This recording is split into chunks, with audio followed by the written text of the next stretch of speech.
Hello guys, welcome back my YouTube channel GK character sector में आपका स्वागत है। नो ब्रेकर पढ़ो जीके करेक्टर सेक्टर। जी हाँ, बिहार के प्रत्येक ज़िले के बारे में डिटेल से हम आपको बताएंगे किस ज़िले में क्या फेमस है। हम ज़िला बाय ज़िला बिहार की चर्चा करते हुए आप सभी दोस्तों को ज़िला बारे में बताएंगे। चलिए, हमारे चैनल जो है वो जीके करेक्टर सेक्टर नया सेशन लेके आया है। आप लोग प्लीज़ इसे सपोर्ट करें, धन्यवाद। चलिए शुरू करते हैं पटना के बारे में। आखिर पटना में आखिर है क्या क्या। पटना ज़िला के बारे में हम देखेंगे कि पटना जो है बिहार की राजधानी है। पटना बिहार की राजधानी है, तो पटना में आखिर क्या क्या है, किस चीज़ के लिए पटना फेमस है, इसके बारे में पटना की डिटेल हम थोड़ी सी बताने जा रहे हैं। उम्मीद है आप लोगों को अच्छा लगेगा। देखिए, चलते हैं पटना के बारे में। तो आप लोग को मालूम होगा पटना की स्थिति, पटना के हेड क्वार्टर जो है वो पटना में पड़ता है दोस्तों। पटना का जो हेड क्वार्टर है वो कहाँ पड़ता है, वो पटना में पड़ता है। इसके बाद देखिएगा पटना का ओल्ड नेम देखिए, सर नेम कह सकते हैं। पटना का पुराना नाम कह सकते हैं पाटलिपुत्र है। पटना का पुराना नाम पाटलिपुत्र है। ऐसे अनेक राजाएँ हुए पटना में, और उनके समय में पटना का नाम अनेक तरह से अपने अपने तरीके से वो उन्होंने रखा। तो नई तरीक़ा से जब पटना बस गया तो उसके बाद पटना ही इसका पाटलिपुत्र का नाम नया पड़ गया पटना। तो हम लोग अभी जो बिहार की राजधानी है पटना, इसके बारे में हम जानेंगे। देखिए, मंडल, आखिर पटना में जो डिवीज़न है वो पटना पड़ता है। पटना की जो डिवीज़न है वो पटना ही पड़ता है। पटना का जो क्षेत्रफल है वो 3202 वर्ग किलोमीटर है। कितनी है दोस्तों? 3202 वर्ग किलोमीटर है। हमने आपको ये भी बताया था दोस्तों कि प्रत्येक ज़िला की अपनी अपनी भाषाएं होती हैं, फेमस भाषाएं होती हैं। तो फेमस भाषाएं जो हैं ये पटना में वो हिंदी हैं, उर्दू है, मैथिली है। ज़्यादातर लोग हिंदी ही बोलते हैं बिहार में, और पटना में ज़्यादातर हिंदी बोलते हैं, इसके बाद मैथिली बोलते हैं, इसके बाद कुछ लोग हैं जो उर्दू भी बोलते हैं। चलिए अब देखेंगे सीमा रेखा। पटना की जो सीमा रेखा है, आखिर पटना की 4 दिशाएं हैं, चारों दिशाओं से कौन कौन से ज़िला लगती हैं इसके बारे में कह सकते हैं, या पटना की चौहद्दी कह सकते हैं, इसके बारे में देखिए। पूर्व में बेगूसराय है, पूर्व में क्या है दोस्तों? बेगूसराय है। इसके बाद पश्चिम में भोजपुर है, जिसे अर्राह भी बोला जाता है, भोजपुर है। उत्तर में देख लीजिए दोस्तों, उत्तर में इसके सारण, जिसे छपरा बोलते हैं, वैशाली जो हाजीपुर में, समस्तीपुर, उत्तर में ये सब पड़ते हैं। दक्षिण में देख लीजिए जहानाबाद है, बिहार शरीफ है, नालंदा है, लखीसराय है, यहाँ पड़ेंगे। इनके चौहद्दी भी कह सकते हैं।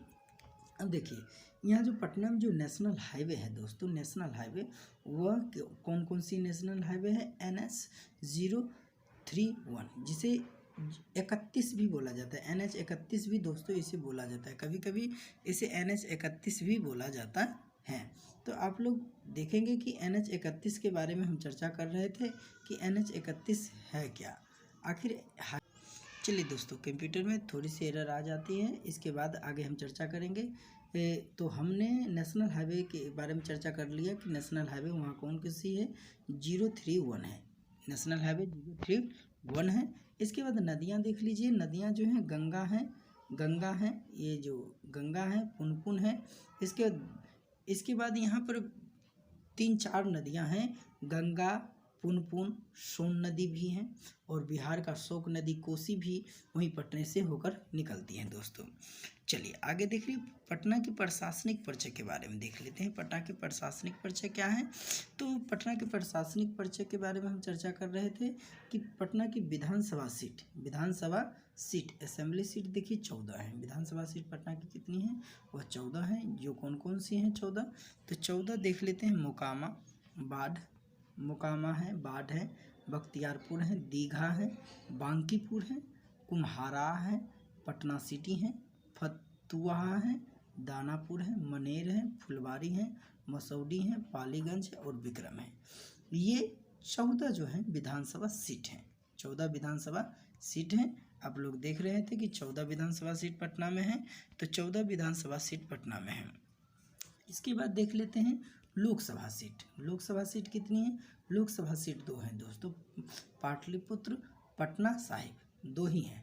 कौन कौन से हैं? पाटलिपुत्र और पटना साहिब 2 ही लोकसभा सीट हैं। इसके बाद देखिए अंचल, अर्थात पटना में कितने अंचल, पटना को कितने अंचल में विभक्त किया गया था? पटना को कितने अंचल में विभक्त किया दिया गया था? तो 23 जोन में। कितने जोन में? 23 जोन में। तो पटना सदर है, पटना सदर हो जाएंगे, सप्तरगंज हो जाएंगे, फुलवारी शरीफ हो जाएगा, फतुहा हो जाएगा, दनियावा हो जाएगा, खुसरपुर हो जाएगा। इसके बाद अथम गोला हो जाएगा, मोकामा हो जाएगा, बेलछी हो जाएगा, घोसवरी हो जाएगा, पंडारक हो जाएगा, बख्तियारपुर हो जाएगा, बख्तियारपुर हो जाएगा दोस्तों। इसके बाद है बाढ़ है, इसके बाद क्या है? बाढ़ है, मसौडी है, पुनपुन है, धनुरा है, दानापुर है, मनेर है, बिहट्टा है और नौबतपुर है। ये पटना 23 जोन में विभक्त हैं दोस्तों। कितने जोन में? पटना 23 जोन में विभक्त हैं। इसके बाद देख लेते हैं ये जो 23 जोनों के अंतर्गत यही आते हैं, पालीगंज भी आता है, पालीगंज आता है, दुल्हियान बाजार भी आता है और विक्रम भी, ये पटना के जोन के अंतर्गत आते हैं। अनुमंडल देख लीजिए, जिसको सब डिवीजन भी बोलते हैं। पटना में 6 अनुमंडल हैं। पटना है, पटना में कितने अनुमंडल हैं? तो 6 अनुमंडल हैं। पटना है, पटना साहिब है, बाढ़ है, मसौडी है, दानापुर है और पालीगंज है। ये सब क्या होने? अनुमंडल है पटना के। इसके बाद कितने ब्लॉक के अंतर्गत बांटा गया है? तो दोस्तों 23 ब्लॉक के अंतर्गत इसे बांटा गया है। पटना को कितने ब्लॉक के अंतर्गत? 23 ब्लॉक के अंतर्गत बांटा गया है। इसके बाद देख लीजिए पटना, जो पटना है वो पटना को कितने ब्लॉक के अंतर्गत बांटा गया है? 23 ब्लॉक के अंतर्गत बांटा गया है। अब देख लेंगे 23 ब्लॉक कौन कौन सी हैं। 23 ब्लॉक की चर्चा हम आपको करेंगे। चलिए शुरू करते हैं कि ये जो है प्रखंड, प्रखंड इसके 23 हैं। प्रखंड दोस्तों कितने हैं? 23 हैं। प्रखंड कितने हैं? 23 हैं। पटना सदर हो गया, पटना सदर, संपतचक, फुलवारी शरीफ, फतुहा, दनियाबा, खुसरपुर, अथमगोला, मोकामा, बेलछी, घुड़सवारी, पंडारक, बख्तियारपुर, बाढ़, मसौडी, पुनपुन, धनुरा, दानापुर, मनेर, बिहट्ठा, नौबतपुर, पालीगंज, दुल्हियान बाजार, विक्रमपुर। ये सब कौन? प्रखंड हैं। ये अर्थात ब्लॉक है पटना के। ये 23 ब्लॉक में बांटा गया है। अब पटना में कुल गांव दोस्तों कितनी है? तो कुल गांव जो है 1395 गाँव हैं। पटना में कुल कितने गांव हैं? 1395 गाँव हैं। कुल ग्राम पंचायत दोस्तों कितनी है? तो कुल ग्राम पंचायत 321 हैं। कुल ग्राम पंचायत कितनी है? 321 है। नगर निगम कितनी है? तो नगर निगम एक ही नगर निगम है पटना में। कितने? एक ही नगर निगम के अंतर्गत आते हैं पटना। इसके बाद देख लेते हैं नगर पालिका। नगर पालिका जो है वो 6 हैं। कितने हैं? 6 हैं। बाढ़, खगोल, दानापुर, मसौडी, फुलवारी शरीफ, ये सब 6 नगर पालिका के अंतर्गत आते हैं। अब देखिए पटना सिटी की पॉपुलेशन के बारे में देख लेते हैं। तो कुल जनसंख्या कितनी है दोस्तों? तो हम आप लोग को बताए थे कि कुल जनसंख्या इसकी कितनी है। तो कुल जनसंख्या पटना की कुल जनसंख्या है 58,38,465, जिसमें मेल जनसंख्या अर्थात पुरुष जनसंख्या 30,78,512 है मेल जनसंख्या। इसके बाद फीमेल जनसंख्या के बारे में देख लेते हैं। फीमेल जनसंख्या हो जाएगी 27,59,953 हो जाएंगे। शहरी जनसंख्या देख लीजिए, अर्बन सिटी के बारे में देख लीजिए, आखिर शहर में लोग वहाँ कितने निवास करते हैं। तो शहर में निवास करने वाले 25,14,590 हैं। कितने हैं? 25,14,590 लोग शहरी जनसंख्या में निवास करते हैं, जो 43.07% लोग शहर में निवास कर रहे हैं अभी वहाँ पटना में। अब देखिए रूरल पॉपुलेशन के बारे में, अर्थात ग्रामीण जनसंख्या कितनी है वहाँ की ये चर्चा कर लेते हैं। ग्रामीण जनसंख्या कितनी है? तो ग्रामीण जनसंख्या दोस्तों देख लेते हैं।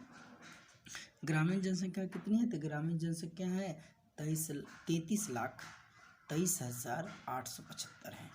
देख लिए कि ग्रामीण जनसंख्या 33,23,875 जो 56.93% हो जाएंगे। साक्षरता दर देख लीजिए, साक्षरता दर जो है वो साक्षरता दर कितनी है? तो साक्षरता दर है 70.68% है। साक्षरता दर 70.68% हो जाएगा। पुरुष साक्षरता दर जो देख लेते हैं 78.48% हो जाएगा। महिला साक्षरता दर 61.96% हो जाएगा। अब चलिए, ये तो साक्षरता दर के बारे में देख रहे थे। अब इसके आगे हम चर्चा करेंगे फिर किसके? तो जनसंख्या घनत्व के बारे में। जनसंख्या घनत्व, आखिर जनसंख्या घनत्व जो है वो कितनी है? तो पटना की जो जनसंख्या घनत्व है 1,823 व्यक्ति वर्ग किलोमीटर यहाँ की जनसंख्या है। घनत्व है, लिंगानुपात है 897। जनसंख्या वृद्धि देखिए 23.73% है दोस्तों, 23.73% है। जो धार्मिक रिलीजियस अर्थात प्रत्येक जिला में धर्म के मानने वाले भी लोग रहते हैं। तो हिंदू वहाँ कितने निवास करते हैं, तो हिंदू वहाँ निवास कितने करते हैं पटना में हिंदू के निवास करते हैं 53,56,075 लोग जो हैं वो पटना में निवास करते हैं। ठीक है, अब मुस्लिम जनसंख्या देख लेते हैं। मुस्लिम जनसंख्या जो है वो मुस्लिम जनसंख्या कितनी है, तो यहाँ हो जाएगा 4,39,952 हो जाएंगे मुस्लिम जनसंख्या। ईसाई जनसंख्या देख लेते हैं। ईसाई जनसंख्या कितनी हो गई दोस्तों, तो 12,551 ईसाई जनसंख्या अर्थात ईसाई धर्म के मानने वाले लोग वहाँ हो गए। अब इसके बाद देखेंगे हम सिख धर्म के मानने वाले लोगों के बारे में। सिख धर्म के मानने वाले कितने लोग हैं दोस्तों, तो 4,803 व्यक्ति सिख धर्म को मानने वाले हैं। बौद्ध जनसंख्या जो है 1,062 हैं लोग बौद्ध जनसंख्या है। जैन जनसंख्या कितनी है, तो 2,151 जनसंख्या बौद्ध धर्म को मानने वाले जैन धर्म को मानने वाले हैं। चलिए अब हम चर्चा करते हैं पटना के वो प्रमुख स्थान अर्थात प्रमुख स्थान के बारे में हम चर्चा करेंगे कौन कौन से हैं। तो पहले हम देखेंगे शिक्षण संस्थान के बारे में। शिक्षण संस्थान आखिर कौन कौन से हैं। शिक्षण संस्थान जो हैं वो हैं पटना विश्वविद्यालय, Patna science college, Patna college, आखिर जो है central university of south Bihar, Chanakya national law university, IIT, national institute of technology, Birla institute of technology, Aryabhatta college भी हैं। कहाँ पड़ता है ये दोस्तों, ये सारे बिहार में पड़ता है। यूनिवर्सिटी है मौलाना मजहल हक अरबी फारसी यूनिवर्सिटी है। पटना मेडिकल कॉलेज है। All India institute of medical sciences हैं। चंद्रगुप्त इंस्टीट्यूट ऑफ मैनेजमेंट है। नितियोन इंस्टीट्यूट ऑफ फैशन टेक्नोलॉजी। ये सारे एजुकेशन सिस्टम के कॉलेज हैं। कहाँ हैं, तो पटना में है। पटना में मिल जाएंगे ये सारे कॉलेज। इसके बाद देखिए धार्मिक स्थल कौन कौन से हैं। धार्मिक स्थल पटना में धार्मिक स्थल बहुत फेमस हैं। वो कौन कौन से हैं, तो तख्त श्री पटना साहिबा, ये देख रहे हैं गुरु नानक जी का जन्म स्थल जो है वहाँ ये फेमस है। प्रसिद्ध स्थल आप देख रहे हैं, प्रसिद्ध स्थल अर्थात स्थल जो फेमस प्लेस है वो आगम कुआं है। कौन है दोस्तों, आगम कुआं। बहुत दूर दूर से लोग अभी आते हैं यहाँ देखने के लिए, आगम कुआं है। तख्त हर मंदिर साहिब पटना का है भी है जो बताए थे गुरु नानक जी का। इसके बाद है पटना अजैब घर। पटना अजैब घर है। पत्थर की मस्जिद है और पादरी यहाँ फेमस स्थल हैं पटना के। अब देखिए और देख लेते हैं कि पटना में फेमस क्या क्या है। तो और देखिए की हवेली है। पटना तारामंडल है। पटना में तारामंडल बहुत फेमस है। इंदिरा गांधी तारामंडल जिसका नाम है। श्री कृष्णा विज्ञान केंद्र है। संजय गांधी जैविक उद्यान जो चिड़ियाघर जिसे है। इसके बाद गोलघर है, इको पार्क है, बुद्ध स्मृति पार्क है। पटना में ये सब बहुत फेमस जगह है। उद्योग इंडस्ट्री के बारे में आप चर्चा कर लेते हैं। उद्योग क्या क्या है पटना में, तो चीनी का है, पटाखे बनाने का है, विस्फोटक का है, आटा मिल्स है, लाइट बल्ब बनाने हैं, जूता वेमन फैक्ट्री, ये सब की वहाँ फैक्ट्री हैं। अब हवाई अड्डे हैं ये पटना में एक हवाई अड्डे हैं जिस हवाई अड्डे का नाम है लोक नारायण अंतर्राष्ट्रीय हवाई अड्डा। आप लोग बहुत बार गए भी होंगे हवाई अड्डे पे। जो लोग गए हैं, जो नहीं गए हैं एक बार देखिए, बहुत अच्छे लगते हैं वहाँ के हवाई अड्डे, बहुत अच्छे हैं। इसके बाद देखेंगे हम पटना का पुराना नाम पाटलिपुत्र या पटलीपंटनम था। पाटलीपंटनम भी था पुराना नाम। तो हमने आपको बताया था कि विभिन्न राजाओं के समय में विभिन्न पटना के नाम बदले गए थे। अब देख लेते हैं सिखों के 10वें गुरु अर्थात सिख धर्म के बारे में चर्चा करते हैं। सिखों के 10वें और अंतिम गुरु गोविंद सिंह का जन्म स्थल कहाँ है, पटना है। सिखों के 10वें गुरु और अंतिम गुरु गोविंद सिंह का जन्म स्थान कहाँ है दोस्तों, तो पटना है। कहाँ है, तो ये पटना में पड़ेगा। अब इसके बाद देखेंगे पटना में पड़ेगा तो पटना में है तख्त श्री पटना साहिबा। सिखों के 5 तख्तों में से एक है और सिखों के 10वें गुरु गोविंद सिंह के जन्म स्थान को पवित्रता दिया गया है दोस्तों, जन्म स्थान को पवित्रता दिया गया है। इसके बाद है पटना का नाम समय के साथ परिवर्तित होकर पाटलीग्राम, कुसुमपुर, आजिमाबाद और आधुनिक दौर में पटना के नाम से जाना गया। हमने आपको बताया था कि पटना के नाम समय रहते हुए समय के साथ बदलता चला गया था। तो हम देखेंगे। इसके बाद देखिए चंद्रगुप्त मौर्य ने शासक जो भी आए वो पटना के विभिन्न सी राजधानी बनाई। तो चंद्रगुप्त मौर्य ने 4वीं ईसा पूर्व 4 ईसा पूर्व में यहाँ पर अपनी राजधानी बनाई थी। कौन? चंद्रगुप्त मौर्य ने अपनी राजधानी बनाई थी। इसके बाद देखिए औरंगजेब का पोता शहजादा अजीमुशान को 1703 ईस्वी में पटना का गवर्नर बनाया गया।